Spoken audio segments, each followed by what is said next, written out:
غوث پاک رضی اللہ تعالیٰ عنہ فرماتے ہیں کہ جو شخص نماز کو حقیر سمجھے گا، نماز کی کوئی اہمیت نہیں سمجھے گا، تو اس بندے کو اللہ تعالیٰ 15 سزائیں دے گا، جس میں سے 6 قسم کے عذاب مرنے سے پہلے یعنی دنیا میں، 3 مرتے وقت، 3 قبر میں اور 3 قبر سے اٹھتے وقت۔ وہ کون کون سے؟ اب سماعت فرمائیں۔ موت سے پہلے 6 دنیاوی عذاب کون کون سے ہیں وہ سماعت فرمائیں۔ ہر شخص اپنے عمل کو دوسرے سے بہتر جانتا ہے، ہر شخص اپنے عمل کو دوسرے سے بہتر جانتا ہے، تو ہم اپنے اپنے گرہبان میں جھانک کر کے دیکھیں کہ جو سرکار غوث پاک رضی اللہ تعالیٰ عنہ نے جن چیزوں کا ذکر فرمایا ہے، کیا وہ چیزیں ہمارے اندر پائی جا رہی ہیں؟ اگر پائی جا رہی ہو تو ہم اللہ کی بارگاہ میں توبہ کریں اور صدق دل سے 5 جگانہ نماز پڑھنے کی توفیق بھی اللہ سے مانگیں۔ سماعت فرمائیں۔ نمبر 1، غافل نمازی کو نیکوں کی فہرست سے خارج کر دیا جاتا ہے۔ پہلی ہے، جو اللہ کے نیک بندوں کی جو لسٹ ہے ان میں اس کا نام شامل نہیں کیا جاتا، اس سے الگ کر دیا جاتا ہے۔ اس کے بعد اس سے زندگی کی برکت دور کر دی جاتی ہے، زندگی کی برکت دور کر دی جاتی ہے، یعنی زندگی سے سکون ختم ہو جاتا ہے، اس کی زندگی بے سکون اور بے اطمینان والی ہو جاتی ہے اس کی۔ اس کے بعد اس کے رزق سے برکت دور ہو جاتی ہے، کتنا بھی کمائے صدر ہوتا رہے گا۔ جو نماز چھوڑنے والا ہے، یہ غوث پاک فرما رہے ہیں، میں نہیں کہہ رہا ہوں، غوث پاک رضی اللہ عنہ فرماتے ہیں کہ اللہ تعالیٰ اس کے رزق سے برکت اٹھا لیتا ہے، کتنا بھی کمائے گا لیکن ہمیشہ اس کا ہاتھ خالی ہی رہے گا۔ اگر بہت سارا پیسہ کما بھی رہا ہے، یا تو کسی بیماری میں لگ جائے گا، یا تو ایکسیڈنٹ ہو جائے گا، یا وکیلوں کو کھلانے میں چلا جائے گا، یا پولیس کے چکر کاٹنے میں پیسہ خرچ ہوگا، یا عدالتوں کے چکر کاٹنے میں پیسہ، یعنی کسی نہ کسی طریقے سے پیسہ تو بہت کمائے گا لیکن اس میں برکت نہیں ہوگی، رزق کی برکت ختم ہو جائے گی۔ چوتھی بات، اس کا کوئی نیک عمل قبول نہیں کیا جاتا ہے، یعنی فرض چھوڑ کر کے، فرض الہی کو چھوڑ کر نوافل نیکیاں کرتا رہے گا تو اس کا عمل زمین و آسمان کے درمیان رک جاتا ہے، معلق ہوتا ہے، اٹکا ہوا ہوتا ہے۔ 5ویں چیز، اس کی دعا قبول نہیں ہوتی، اس کی دعا بھی اللہ تعالیٰ قبول نہیں کرتا۔ 6ٹھی چیز، وہ نیکوں کی دعا سے محروم کر دیا جاتا ہے، یعنی نیک بندے جب دعا کرتے ہیں کہ اللہ تمام امت محمدیہ کی بخشش فرما یا سب کی پریشانی دور فرما، تو ان نیکوں کی دعا میں اس کا حصہ ختم کر دیا جاتا ہے، اس کو حصہ نہیں دیا جاتا۔ یہ کون کہہ رہا ہے؟ غوث پاک رضی اللہ تعالیٰ۔ یہ 6 عذاب ہے جو اس کو دنیا میں ملتے ہیں۔ اس کے بعد مرتے وقت کا عذاب، غافل نمازی کہ وہ موت کے وقت پیاسا مرتا ہے، اگرچہ اس کے حلق میں 7 دریا الٹ دیے جائیں تب بھی اس کی پیاس ختم نہ ہو۔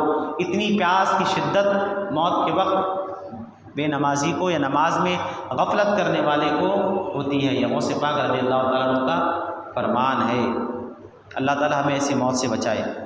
اور وہ تو بول بھی نہیں سکتا نا، کیونکہ اس کی کیفیت اس وقت ناقابل بیان ہوتی ہے، ہاں لیکن اس پر جو گزر رہی ہے وہ تو محسوس کرتا ہے، اس کو خود مرنے والا محسوس کرتا ہے لیکن بیان نہیں کر سکتا۔ تکلیف اور سختی کی وجہ سے، موت کی سختی کی وجہ سے وہ بیان نہیں کر سکتا اپنے اوپر ہونے والی تکلیفوں کو۔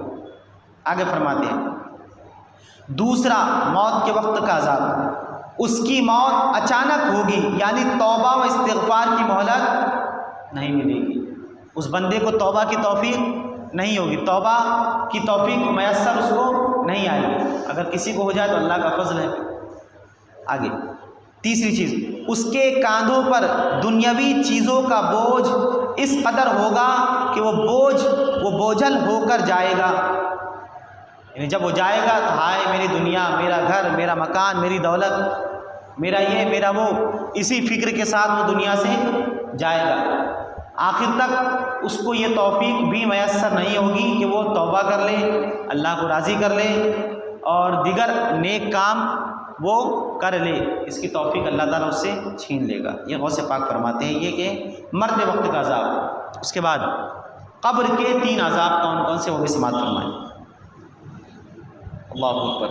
قبر اس پر تنگ کر دی جائے گی، قبر اس پر، پہلی قبر کا گڈھا جو گڑھا جو ہے چھوٹا ہوتا ہے، لیکن غوث پاک فرماتے ہیں رضی اللہ تعالیٰ عنہ کہ جو بے نمازی ہے اس کی قبر کو اللہ تعالیٰ اور تنگ کر دے گا۔ دوسرا، قبر میں زبردست اندھیرا ہوگا۔ تیسرا، منکر نکیر کے سوالوں کا جواب دینے میں اس کو بڑی تکلیف ہوگی، بہت سختی کے ساتھ اس کے ساتھ منکر نکیر سوال کریں گے۔ آگے یہ ہو گئے 3 عذاب جو قبر کے ہیں۔ اس کے بعد فرماتے ہیں قبر سے اٹھنے پر 3 عذاب، یعنی میدان محشر میں اب جائے گا بندہ تو اس سے اللہ تعالیٰ بہت ناراض ہوگا، پروردگار عالم اس بندے سے بہت ناراض ہوگا، اس سے حساب بہت سخت لیا جائے گا۔ یہ 2۔ نمبر 3، اللہ کے دربار سے اس کی واپسی دوزخ کی طرف ہوگی۔ اگر اللہ معاف فرما دے تو پھر اس کا فضل ہے، اگر اللہ معاف فرما دے تو یہ اس کا فضل ہوگا، اور اگر معاف نہ کرے پھر اس کا عدل ہوگا، اور اگر عدل فرمانے پر آ جائے تو پھر ہم، اللہ بہتر جانتا ہے کہ ہمارا ٹھکانہ کیا ہوگا۔ ہم ہمیشہ اس سے اللہ کی بارگاہ میں دعا کرتے ہیں کہ اللہ تعالیٰ ہم پر اپنا فضل و کرم ہمیشہ نازل کرتا رہے، اور اللہ تعالیٰ ہمیں اپنی عبادت کی توفیق عطا کرتا رہے، ہے نا۔ حضرات، بڑے پیر، پیران پیر دستگیر حضور غوث اعظم رضی اللہ تعالیٰ عنہ کے فرمودات سے دن کے اجالے سے زیادہ ظاہر اور ثابت ہو گیا کہ نماز کی ناقدری اور اس کو وقت پر نہ ادا کرنا اور سنت کے مطابق نہ پڑھنا کس قدر عذاب اور مصیبت کا ذریعہ ہے۔ اللہ تعالیٰ ہمیں غوث پاک کے وسیلے سے ہم سب کو پکا نمازی بنا کر رکھے، اور اللہ تعالیٰ ہمیں عذاب سے محفوظ رکھے۔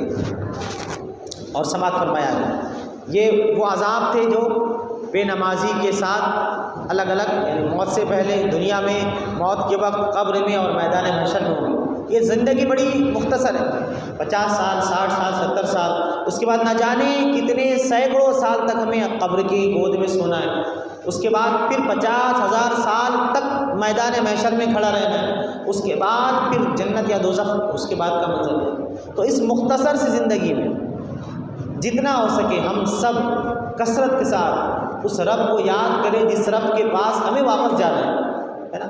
ہم جب دفناتے تو کیا کہتے ہیں، جب ہم مردے کو دفناتے کیا کہتے ہیں، منہا خلقناکم، اسی سے تم کو پیدا کیا گیا،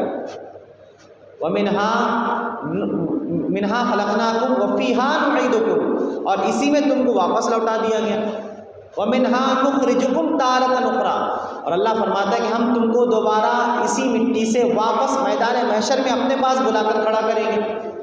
جب کھڑا کریں گے واپس بلا کر تو کیا کریں گے، اللہ تعالیٰ حساب لے گا کہ دنیا کی جو زندگی میں نے تمہیں دیا تھا تم نے اس میں کیا کیا، فرائض واجبات ادا کیے کیا نہیں کیے۔ اس مختصر زندگی میں جتنا ہو سکے، بالخصوص جوان، جو جتنے بھی جوان حضرات تک میری آواز پہنچ رہی ہے، چاہے وہ مرد حضرات ہو یا خواتین ہو، ہماری بچیاں ہوں، جو بھی میری آواز سن رہی ہے، اس مختصر زندگی کی ہم قدر کریں، کیونکہ اس سے گزر جانے کے بعد، اس زندگی کے گزر جانے کے بعد، اس دنیا سے چلے جانے کے بعد، مر جانے کے بعد انسان ایک ایک نیکی کے لیے ترستا ہے، لیکن وہ اگر اللہ کی بارگاہ میں یہ کہے مولا مجھے ایک مہلت دے دے کہ میں کم سے کم 2 رکعت نماز ادا کر لوں، اللہ فرمائے گا نہیں، اب مہلت نہیں ملے گی، کیونکہ جب انسان مر جاتا ہے، عالم برزخ میں پہنچ جاتا ہے، اب وہ اعمال کو دیکھتا ہے کہ دیگر جو نیک لوگ ہیں ان کے اعمال، ان کی نیکیاں نظر آتی ہیں،